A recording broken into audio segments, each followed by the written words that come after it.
কোনো মেয়ে যেন স্বামীকে বিশ্বাস না করে। যে স্বামীকে 5 বছর 3 দিন আমি খাইয়েছি, পড়াইছি, লেখাপড়া করাইছি, সবচেয়ে নামি দামি ব্র্যান্ডের কাপড় পরিয়েছি, সে আমাকে ভুলে এতবার কোরআন শরীফ নিয়ে ভুলে যদি অন্য একটা মেয়ে নিয়ে থাকতে পারে, তাহলে সে সব করতে পারে, সব করতে পারে। কারণ স্বামী নামক জিনিসটা এখন আমি ঘৃণা করি। একটা কুকুরের প্রতিও তো মায়া আছে। আমি তোমাকে খুব ভালোবাসি, জীবনে কোনো দিন তোমাকে আমি ডিভোর্স দিব না, কিন্তু আমি তোমার নাম্বারটা ব্লক করলাম। আমি কই আমার কি কোনো ঘাটতি আছে? কই আমার মা বলে তুমি সুন্দর না, একটা শাড়িও কিনে দেয়নি, কোনোদিন একটা 3 পিসও চাইনি, তাহলে তুমি আমাকে ছেড়ে যাচ্ছ কেন? আমার মা তোমাকে এক্সপেক্ট করে না, আমার মা তোমাকে চায় না।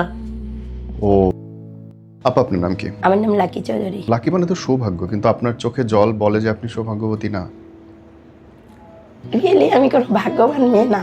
স্বামী, সংসার, কর্ম, পরিবার কি আছে আপনার? ছোটবেলায় বাবাকে হারিয়েছি, বাবার ভালোবাসা কি জানি না, বুঝতেও পারিনি বাবা কেমন হয়। বাপের কোলে চড়েন নেই? কত বছর বয়সে বাপ নেই? খুব ছোট ভাইটা, আমরা 3 বোন 2 ভাই। মানে বাপ যে কাঁধে করে ঘুরে বেড়ায়, বুকের উপরে রাখে, এর কোনো স্মৃতি আপনার নেই? না, আমার ফ্যামিলিটা খুব ভালো, চৌধুরী ফ্যামিলি, দিনাজপুরে সবাই চেনে। জীবনের আমি খুব দুষ্ট ছিলাম ছোটবেলা থেকে, এতটা দুষ্ট ছিলাম, এলাকার প্রত্যেকটা ছোট ছোট মেয়ে এবং পোলাপানগুলো আমি দেখলে মনে হয় পাগল হয়ে যায়। হঠাৎ একদিন মা বলে তোর কারণে আমি অতিষ্ঠ হয়ে যাচ্ছি, তুই এত দুষ্টামি করস। তো মনে মনে চিন্তা করলাম মাই হচ্ছে আদর্শ, আগে এত বড় করেছে মা আমাকে। আমি 2013-তে ঢাকায় আসি। ঢাকায় এসে তখন ইপিজেটে হচ্ছে 3-4টা ফ্যাক্টরি, তো আমার মামি চাকরি করতো, তো আর মামা চাকরি করতো মানে একটা এইচআর ডিপার্টমেন্টে করতো। তো আমি ওই আমার মামাতো বোনটা কোলে, তো আমি আবার ইপিজেটে বেড়াতে গেছি। তো বেড়াতে গিয়ে সবাই ডাকতেছে যে এই তোমরা চাকরি করবা, আসো, কে কে চাকরি করবা। তো আমি বলছি চাকরি কি? পরে বলতেছে চাকরি কি তুমি বোঝো না, ঘরের জিনিস চাল চুরি করে বিক্রি করতাম। মানে অফিসের গেটে এসে চাকরিটা নিলাম।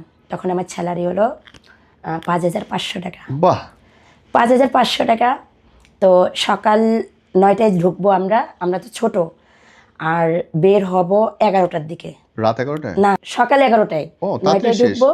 আমাদের লেখাপড়ার সুযোগ দিয়েছে। পরে আমাকে 5,500 টাকা বেতন ধরলো, আর একটা করে বিস্কিটের প্যাকেট দেয়, একটা ওই আড়ং দুধ আছে, ওই একটা মিষ্টি দুধগুলো জামের, তখন ওই একটা করে দুধের প্যাকেট দিত। আর যদি বায়ার আসতো তখন টয়লেটে নিয়ে ওই বিস্কিটটা দিয়ে এই ছিটকিনি লাগাই দিত বাহির থেকে। আমরা তো বয়সে 18 বছরের কম মেয়ে, আমাদের তো চাকরি হবে না, কারণ তখন তো শিপমেন্ট করতে হবে আমাদের। এই জন্য ছোট ছোট লোক নিয়ে গার্মেন্টস কেবল শুরু হচ্ছে। তারপর হচ্ছে আমি 1500 টাকা, প্রথম স্যালারি পাই 1500 টাকা। 1500 টাকা পেয়ে আমার মাকে আমি ফোন দিলাম, মা আমি 1500 টাকা পেয়েছি। তখনকার দিনে 250 টাকা রুম ভাড়া, 1500 টাকা আলু নিছিলাম মনে হয় 10 টাকার এতগুলা, মানে নিজে নিজে বাজার করতেছি, তাতে টাকা বেঁচেই গেছে, মানে অনেক টাকা বেঁচে গেছে, আলহামদুলিল্লাহ। তো অনেক খুশির পরে প্রমোশনটা কোত্থেকে হইলো? প্রমোশন 1 মাস পরে যখন টাকাটা বেতনটা হাতে পেলাম, উনি বেতন পেয়েছে 15,000, আমি 1500 পেলো। আমার মাথায় এই কাজটা করে, তখন আমি আমার যে সুপারভাইজার সে হলো প্রেগনেন্ট, টাঙ্গাইল বাড়ি, সে হচ্ছে ছুটিতে যাচ্ছে, মাতৃকালীন ছুটি, 3 মাস 13 দিন ছুটি, অর্ধেক টাকা হচ্ছে আগে পায়, এসে অর্ধেক টাকা পায়।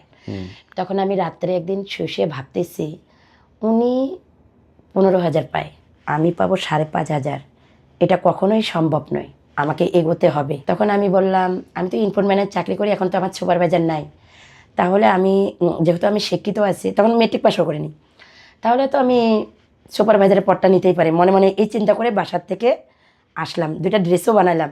তখন একটা ড্রেস বানিয়েছি 150 টাকা করে, মানে 3 পিস, ছোটো মানুষ, তারপরে 3 পিস হয় না, ওইভাবে রোনা সামাল দিতে পারি না, বড় লং মানে ইয়া করে পরে কিছু পারি আর না পারি, আমি নিজে ইনফরম্যান, আমি তো জানি কোন কাজটা কাটিং থেকে বুঝাই আনবো। একটা পার্ট ভুল হলে আমার একটা ক্যাট পিছাই যাবে, ওইটা আবার কাইটে আনতে হবে, এর হাতে পায়ে ধরে সিগনেচার নিতে হয়, ওর হাতে পায়ে। তখন আমি কি করতাম, কাটিং থেকে 100% কাজ বুঝাই আনার পরেও কিছু পার্ট আমি চুরি করতাম, ওই জায়গা থেকে, যাতে আমার কোনো কমতি না থাকে। কারণ এই 7 দিন হচ্ছে আমার একটা চ্যালেঞ্জের মোকাবেলা। এই 7 দিন আমার চ্যালেঞ্জ করতেই হবে। পরে কিছু পারি আর না পারি চিল্লাই, এই আপুরা কাজ জোরে কর। কারণ আমি ছোট, সবাইকে বলতাম এই আপুরা একটু কাজ চালু করেন, আপনারা চান না আমি একটা মেয়ে মানুষ, আমিও সুপারভাইজার হই, আমার পদটাও একটু বাড়ুক। তো কিছু পারি আর না পারি, তখন চকলেটের দাম ছিল কম, 1 টাকায় 4টা চকলেট পাইতাম। কি করতাম, চকলেট আইনা ওদেরকে দিতাম। 7 দিনের মধ্যে 5 দিন আমি ভালো গুড একটা প্রোডাকশন দেই। তখন আমাকে বলছে ও এই লাইনের সুপারভাইজার, 3 মাসের মধ্যে তাকে কাট করে দেওয়া হবে, আমাকে সুপারভাইজারের কার্ড দিতে হবে। পরে এমনি করতে করতে 3 মাস পর আমার একটা কার্ড হয়ে গেল, আমি সহজ সুপারভাইজার। মানে 11,000 টাকা বেতন না, মানে সুপারভাইজারের বেতন হচ্ছে 11,000, আমার বেতন হলো 8,500, 5,500 থেকে হতো না। তখন বিয়েতে রাজি হলেন কবে? পরে 2021 সালের জানুয়ারি মাসে আমি আমার আম্মার জন্য হাতের বালা বানাই। ম্যানেজার হই যখন আমি, মানে অ্যাসিস্ট্যান্ট ম্যানেজার থেকে ম্যানেজার হলাম। হওয়ার পরে আমি হচ্ছে আম্মার জন্য বালা, কানের দুল বানালাম। তখন মানে একটু তাকে পছন্দ করি, মানে বুক ফুটে বলি না, বাসায় আর আসি। বিয়ে করলেন কবে বোন? দেখাও হলো না। এই আর 5 মিনিট হলে আমার শেষ হয়ে যাবে। আম্মার জিনিসগুলো বানালাম, তার কাছে আমি 15,000 টাকা ধার করে নিলাম। নিয়ে আম্মার জিনিস 1,15,000 টাকা বানালাম, কানের দুল আর বালা নিয়ে বাড়িতে গেলাম। বাড়িতে যাওয়ার পরে আমি অসুস্থ হলাম।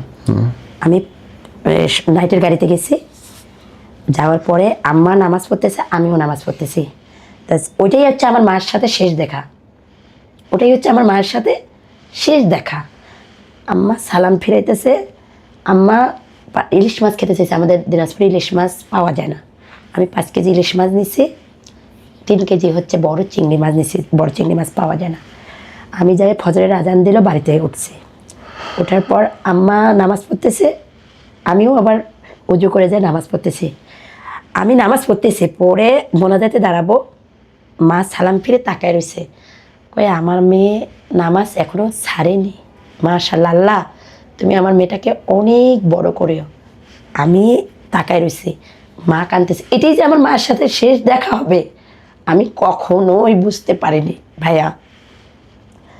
ছুটি নিয়ে গেছি 3 দিন, এদিক দিয়ে আমার হাজব্যান্ড ফোন দিচ্ছে। তখন গভীরভাবে দুজনেই গেছি, 4 বছর ধরে রিলেশন চলতেছে। জুনের 4 তারিখ করোনা, অনেক করোনা। আমি একটা মিটিংয়ে ঢুকছি, মোবাইল সাইলেন্ট করা, মোবাইল কেউ ধরতে পারবে না। অস্ট্রেলিয়ান ভাইয়ারের, দরিনা ভাইয়ারের একটা কাজ নিয়ে, মনে করেন একটা লেআউট ধরার আগে, মনে করেন আপনার এই 7টা ধরার আগে আমাদের একটা মিটিং হয়, মিনিমাম 4 ঘন্টা থেকে 5 ঘন্টা একটা মিটিং হয়। এই কাজটা কীভাবে ধরবো, কীভাবে সাকসেস হবে, কীভাবে স্মুথলি কাজ করা হবে, কয় পিস ঘন্টায় বের হবে, কোন মেয়ের কত এফিসিয়েন্সি হবে, এটা আমাদের একটা ফর্মুলা তৈরি করতে হয়। প্যাডান, কাটিং সব মিলে জ্বালা। তো ওই আর সে আম্মাকে আবার দিয়ে গেছে, দিয়ে গেলে ভোরবেলা আমি কথা বলছি আম্মার সাথে। ভোরবেলা জুড়ে 4 তারিখে আম্মা মারা গেছে, ভোরবেলা কথা বললাম। মানে তখন 5:30 বাজে আম্মা নামাজ পড়তে এসেছে। আম্মা তাহাজ্জুদের নামাজ পড়েই আগে আমাকে কল দেবে। ঢাকা শহরে আমি একাই, আমাকে কল দিবে, মা তুমি উঠছো? তখন আমার ডিউটি হচ্ছে 6:30টায়, করোনা তো। আপনি ফোনে শুনলেন কখন, ধরতে পারলেন কখন? আমি আম্মার সাথে কথা বলে মোবাইল অফিসে ঢুকছি, অফিসে 6:30 থেকে অফিস, তাহলে বাসা থেকে আমি বের হয়েছি 6টা বাজে, আধা ঘন্টা লাগে। অফিসে ঢুকছি, অফিসে ঢুকে 7:30টায় আমি মিটিংয়ে ঢুকছি। আর আমার আম্মা মারা গেছে 7টার আগে। মানে আমার সাথে কথা বলার পরে নিজে হচ্ছে শরবত বানায় খাইছে। আবার ডায়াবেটিস ছিল তো একটু, আমার বড় চাচির সাথে কথাও কইছে। ওই বড় চাচিটা 2 তারিখে মারা গেছে, এই যে রোজার 2 তারিখে মারা গেছে, রমজানের 2য় রোজায় মারা গেছে আমার চাচিটা। আবার মাকে দেখতে যাওয়ার সুযোগ পাইছিলাম, মানে বলতেছি।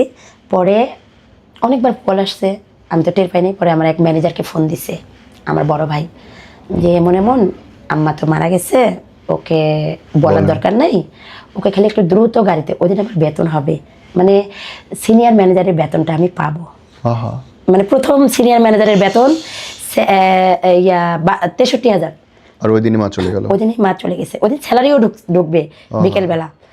পরে আমি দেখি কিরে মিনিমাম 200 কল, এদিকে আমার হাজবেন্ডও কল দিতেছে, ও বাড়িতে গেছে, তো ওই দিন আবার ওই বাড়ি গেছে, কল দিতেছে। তা আমি কই বাড়ি থেকে 200টা কল আসলো, আবার ম্যানেজার বলতেছে আপনি এখনই বের হয়ে যান, অ্যাকাউন্ট থেকে টাকা নিয়ে যান, আপনার টাকা ঢুকতে ঢুকতে তো দেরি হবে, টাকা তুলতে পারবেন না, তা অথরাইজ নিয়ে যান। আমাদের অফিসে অথরাইজের ব্যবস্থা আছে, বেতনের অর্ধেক তোলা যায়।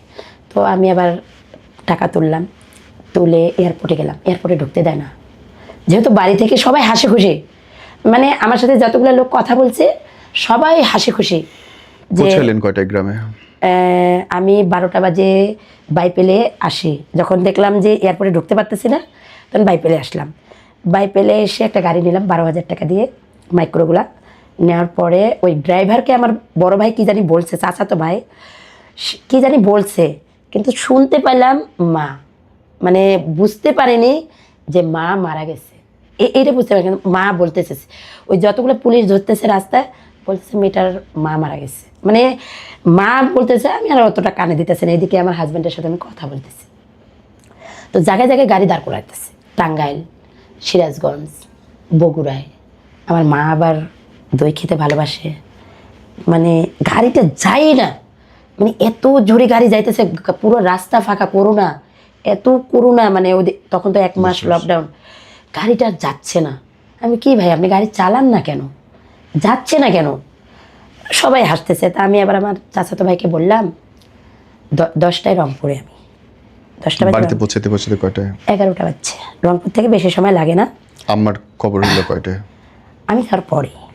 আর আপনার হাজবেন্ডের সঙ্গে আপনার ঝামেলাটা হলো কবে থেকে? পরে হচ্ছে আমি দেখতেছি, গেলাম কবরে, দেখতেছি লাইট, আমাদের নিজস্ব মসজিদ আছে, এনেও লাইট, দুই পাশে কোনো লোকজন নাই। আমি সাধারণ যেভাবে বাড়িতে যাই ওইভাবেই পৌঁছালাম, দেখলাম আমার ভাবিরা সবাই আমাকে নেওয়ার জন্য দাঁড়ায় রয়েছে, কিন্তু কোনো আশেপাশে কোনো লোক নেই। এটা মৃত্যু বাড়িতে লোক হয় না, হাজার হাজার, মানে অনেক লোক হয়েছে, কিন্তু আমাকে দেখে কেউ ইয়ে করতেছে না। তখন আমি গাড়ি থেকে নামলাম, নামার পরে আমাকে আমার ভাবিরা আমাকে জড়িয়ে ধরছে, কয় মা নেই। আমি আমার সামনে দেখতেছি নতুন কাপড় পরাইতেছে আমার মাকে, আমি দাঁড়াই থাকলাম, মায়ের জন্য দোয়া করলাম, কিন্তু মাও চলে গেল। 11 তারিখে সে আমার একটা চর মারে, আমি বিয়েতে রাজি না। আমার একটা ডায়মন্ডের নাকফুল ছিল, নাকফুলটাও আমার 3টা মোবাইল ভাঙছে। ভাঙার পরে বলছে তুমি যদি কাকে আমাকে বিয়ে না করো আমি। তো বাসার সবাই বলতেছে যেহেতু রিলেশন 4 বছর, বিয়ে করেই নাও। তো ও বলছে তুমি বিয়ে করতেছো না, আমাকে বিশ্বাস করতে পারতেছো না। আমি কই ঠিক তেমনটাই, এমনও হতে পারে। তখন সে কোরআন শরীফ নিয়ে আমার সবার সামনে বলতেছে এই যে তুমিও হাত দাও, আমিও হাত দিলাম, আমি জীবনে কোনোদিন তোমাকে ছেড়ে যাব না। এই বিয়েটা হলো কবে? 12ই আগস্ট। ওই দিনই বিয়ে হলো? ওই দিনই বিয়ে হলো। 10 লাখ টাকা কাবিনী। ঝামেলাটা শুরু হলো কখন থেকে? খুব সুন্দর সংসার যাচ্ছিল, 2 বছর রানী যেমন থাকে, সে কোনো চাকরি করলো না 2 বছর। পূর্বে যা ও আমাকে দেখাইছে পুরোটাই হচ্ছে নাটকীয়। মানে ও বলছিল যে আমি চাকরি করি, এত টাকা স্যালারি পাই, সব মিথ্যা, এই করতাম সেই করতাম। আমার বাবা হচ্ছে মেজর, আমার দোতলা। প্রেমের সময় আপনি এই জিনিসগুলো খোঁজেন নাই? না না খুঁজে, তার মার সাথে আমি কথা বলছি, তার মায়ের বোনকে মা বানাইছে, কিন্তু আপন মার সাথে কথা কয় না। কিন্তু যেদিন আমি বিয়ে করি 11 তারিখ, তার বাসায় একবার খোঁজ নেওয়ার চেষ্টা করছেন? না না, আমি তার কি জানতেন? আমি জানতাম ওর খালার সাথে যখন আমার কথা, প্রমাণ নেন? হ্যাঁ প্রমাণ হচ্ছে, আমি বলছি তুমি যেহেতু কোরআন শরীফের উপর হাত দিলা 2 বার, আচ্ছা আমি রাজি, আমি বিয়ে করবো, তোমার মাকে কালকে আনতে হবে। পরে 11ই আগস্ট ওর মাকে আইনা এক হোটেলেই খাইলাম, এক হোটেলে খাবার খাইলাম। 12 তারিখে আমরা বিয়ে করলাম। 12ই আগস্ট। গ্রামের খোঁজ নেবা, কোনো খোঁজ নেওয়া দরকার বোধ করলেন? কারণ আমি জানি একটা শিক্ষিত ছেলে কখনো আমাকে, যেহেতু 4 বছর ধরে আমার সাথে ভালো রিলেশন, তাহলে আমি তো আর কোনো খোঁজ খবর, যখন বলছে মেজর ডুপ্লেক্স বাড়ি আছে, ওর বাবা মা দুজনে হজ করে আসছে, এরকমটা তো আর কখনো হতে পারে না। তখন ঝামেলাটা বুঝলেন কখন আপনি? ঝামেলাটা চলে গেছে। কেন গেল? আচ্ছা এই কাহিনীটা বলি, তাহলে সব ফার্স্ট এটা বলি। সকালবেলা আগস্টের 9 তারিখ 10 তারিখ আমি একটা কোম্পানিতে আবার নতুন করে আমাকে অনেক দিন ধরে তারা আউটারের কাজ, জ্যাকেটের কাজ লোক পাচ্ছে না। কারণ আমাকে আমাকে যে কোনো কোম্পানি ডাকে আমাকে, কারণ আমি এজ এ টেকনিক্যাল, আমি সব স্যাম্পল বানাইতে পারি, প্যাটার্ন জানি, আমি গার্মেন্টসের সব কিছুই জানি। একটা মেয়ে কিভাবে কাজ করবে, কিভাবে স্মুথলি যাবে, মেয়েটার গাইডলাইন কিভাবে দিতে হবে, আমি একটা মেয়ের পা দেখলে বলতে পারবো এই মেয়েটা কয়েক ঘন্টায় কয় পিস কাজ করবে। আপনি নতুন একটা কোম্পানিতে জয়েন করলেন। হ্যাঁ, পরে হচ্ছে 9 তারিখ ও আমাকে বলতেছে, বসে আছি বাড়িওয়ালা, আমি এখন যার বাসায় আছি, তার বাসায় আছি। তো বাড়িওয়ালা, আগের বাড়িওয়ালা, আমি, আমার হাজবেন্ড বসে আছি। তো আমাকে খুবই মারত, এত পরিবারের মারত যে মায়েরগুলা দেখলে কুকুর কেউ কখনো মারত না। ওই যে ওর বোনের বাসার পরের থেকে, আসার পরের থেকে ওর মামা আসলো আমার বাসায়, ওর ছোট খালা আসলো আমার বাসায়, ফ্যামিলি সবাই আসতেছে, মানে ওর মা সবই জানে, ওর বাবা খুবই ভালো। পরে এত মারত, তখন এই জায়গাটায় আবার 30টা সিলিয়ে যায় বিদেশ যাওয়ার 1.5 মাস আগে। তা বসে আছি হাতটা দিয়ে, তখন ও হাতটা আবার ঠিক হয়নি, ব্যান্ডেজ করা। তো 5 বছর 3 দিন আমার কাছে ছিল। কোনোদিন পরে আমার ভাইকে যখন বললো, আমার জ্যাঠাতো ভাইকে ফোন দিছে, আমার ভাই জানলেন কোন টের পেলেন কখন সে নাই? টের পাইলাম যখন আইসা আমাকে একটা চুমু দিল, দিয়ে বলতেছে আমি কালকে বাড়িতে যাব, বাড়িতে আব্বা খুব অসুস্থ, মেডিকেলে ভর্তি, আমার শ্বশুরের আবার ডায়াবেটিস। পরে আমি ঠিক আছে তাহলে যাইও। পরের দিন গরুর মাংস রান্না করলো, দুজনে করলাম, খাইলাম। 5 বছর মারামারি কাটাকাটি যাই করি, কিন্তু খুব সুখ ছিল, ও কোনোদিন বুঝতে দেয়নি। মানে 5 বছরে খুব সুখ ছিল, মারামারি করছে, কাটাকাটি করছে, ওই কোনো কিছু করলেই আসলে কোরআন শরীফ নিত এইটা। পরে 13ই আগস্ট আমাকে বলতে, আমার গাড়ি আসলো, অফিসের গাড়ি, ও আমার জামাই ইস্ত্রি করে দিল, খাইয়ে দিল আমাকে। আমার বান্ধবীও আসছে, কলেজ একসাথে গাড়িতে উঠে অফিসে যাই, অফিসের গাড়ি। ও আমাকে অফিসের জন্য টিফিন দিয়ে দিল, দিয়ে বলতেছে আমি তোমার অফিস হয়ে বাড়ি যাব। আমি ঠিক আছে। পরে অফিসের গেটে গেল, 11টা বাজে। নাকি দেখো ব্যাগে কিন্তু আমার কিচ্ছু নেই, একটা লুঙ্গি নিছে, মাথাটা কেন জানে আমার ঘুরতেছে, ও তো বাড়িতে গেলে লুঙ্গি নেয় না, একটা কালো লুঙ্গি নিছে।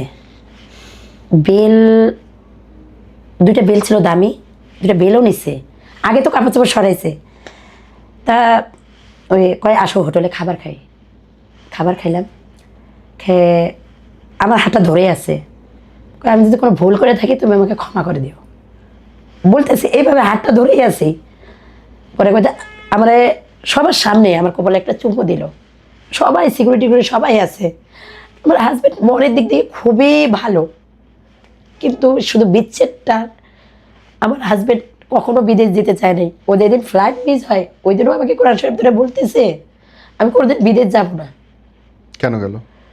পরে আমার হাজব্যান্ড 11টা বাজে আমাকে, আমি এবার অফিস থেকে বের হয়েছি, আমার ভালো লাগতেছে না, যখন আমার লুঙ্গিটা দেখছি ওই চুমু দিল, আমি যাই গেট পাস লিখে আমি বাসায় আসলাম। তো আমার মোবাইল ভিডিও কল দিল, তুমি খাবার খাও, তোমাকে একটা কথা বলি। কি কথা? কই এই 5 বছর 3 দিনে আজকে আমি তোমার লাইফ থেকে অনেক দূরে, এইভাবে বলতেছে। তারপরে তুমি বাড়িতে গেছো, আসবা কখন? কালকে গেছো, আজকে। ও কিন্তু বাড়ি যায় নাই, রাত্রে আমার বাসা 3 বাসা পরেই ছিল, কিন্তু সারা রাত আমার সাথে ফোনে কথা বলতেছে, সারা রাত কিন্তু আমার সাথে কথা বলছে। পরে হচ্ছে তুমি আগে খাবার খাও। আমাকে তুমি তো এয়ারপোর্টের ভিতরে, কারণ আমি 12 বার প্লেনে উঠছি, আমি বাড়িতে গেছি, আমার খালা মারা গেছে তাও প্লেনে গেছি, আমার বড়াব্বু মারা গেছে প্লেনে গেছি, আমি প্লেনেই যাতায়াত করি, এখন গাড়িতে যাতায়াত করি না ওই অ্যাক্সিডেন্টের কারণে। তো বলতেছে যে তুমি কই এয়ারপোর্ট দেখতেছো, এ দেখো পাশের সিট, আমি তোমার কাছেই আসতেছি। আমি কথা তুমি দেখাও। ওই মুহূর্তে ওকে ওই যে প্লেনের গাড়িতে নিয়ে আসবে, আমি আমার বান্ধবীকে ওকে কেটে দিয়ে আমার বান্ধবীকে ফোন করছি, আমার এক কলিগ খুব বান্ধবী, আত্মা ওকে ফোন দিছি, আমার জামাই এবার ওকে ফোন দিছে যে একটু বাসায় যাও, আমি এক জায়গায় যাচ্ছি।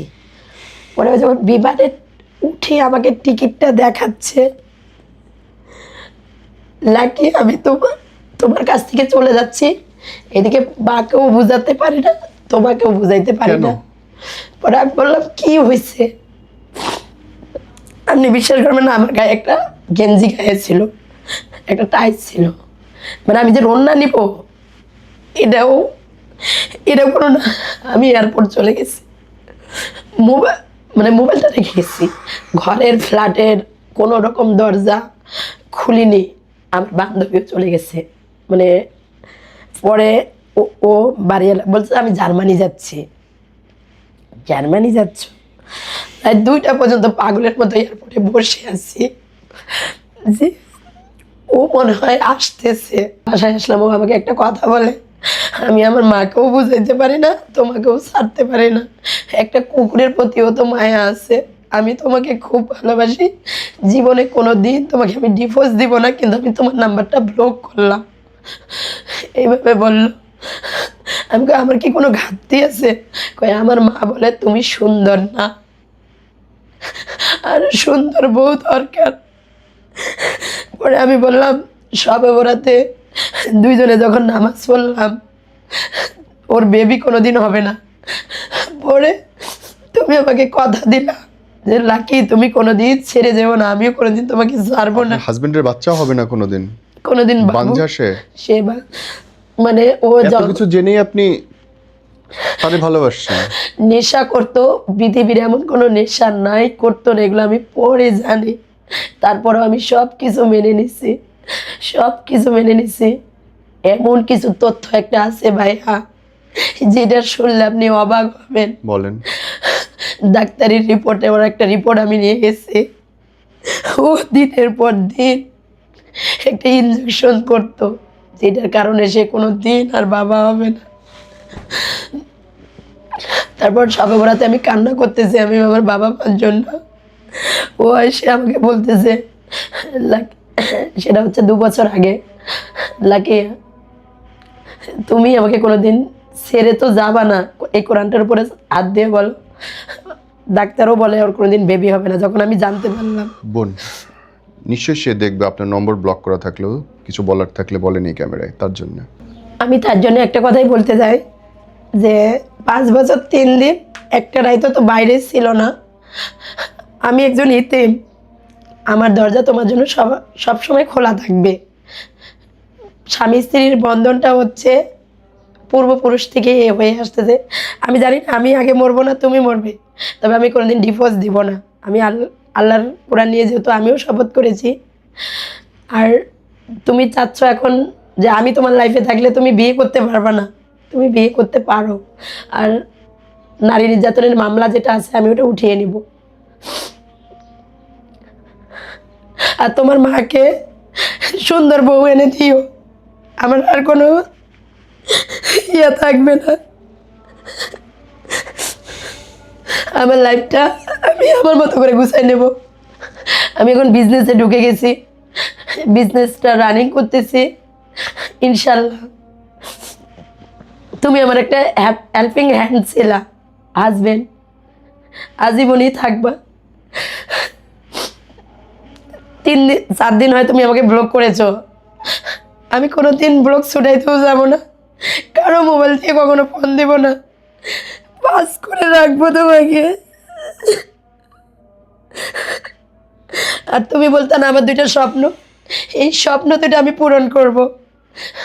ভাই অনেক গরিব ঘরের বাবা আছে না, ছেলেরা তার বাবা মাকে খাওয়ায় না, আমি তাদের মুখে হাসি ফুটাবো। আমি এবার ঈদে আমি বিগত 5 বছর ধরেই দেই, এটা আবার শুরু করেছি। এটা আমি করব আমার বড় হজের টাকা দিয়ে। আমি একটা বড় বাসস্থান করব, যে জায়গায় গরিব বাবা মারা এসে যেন পেট ভরে খেতে পারে। গরুর মাংস তো অনেক দিন ধরে খায় না, অনেক ছেলে মেয়ের বউ নিয়ে খায় কিন্তু বাবা মাকে দেখে না। এইরকম লোকগুলাকে 1জন পারি 2জন পারি এদেরকে আমি খাওয়াবো। আর আমার বিজনেসটা অলরেডি 2টা দোকান আমার রানিং চলতেছে 7 মাস। আর সবচেয়ে আল্লাহর একটা কথা আমি এখন সবসময় করতেছি, ইস্তেগফার। এটা দিয়ে আমি শুরু করেছি, যেটাতেই হাত দিচ্ছি ওটাই আমি সফলতায় অর্জন করতেছি। একমাত্র আমার ভরসা এখন আল্লাহ। কোনো মেয়ে যেন স্বামীকে বিশ্বাস না করে, যে স্বামীকে 5 বছর 3 দিন আমি খাইয়েছি, পড়াইছি, লেখাপড়া করাইছি, সবচেয়ে নামি দামি ব্র্যান্ডের কাপড় পরিয়েছি, সে আমাকে ভুলে এতবার কোরআন শরীফ নিয়ে ভুলে যদি অন্য একটা মেয়ে যদি এখন নিয়ে থাকতে পারে, তাহলে সে সব করতে পারে, সব করতে পারে। কারণ স্বামী নামক জিনিসটা এখন আমি ঘৃণা করি, নিজেকে এখন শক্ত করে বাঁচার চেষ্টা করতেছি যে কয়দিন বাঁচবো।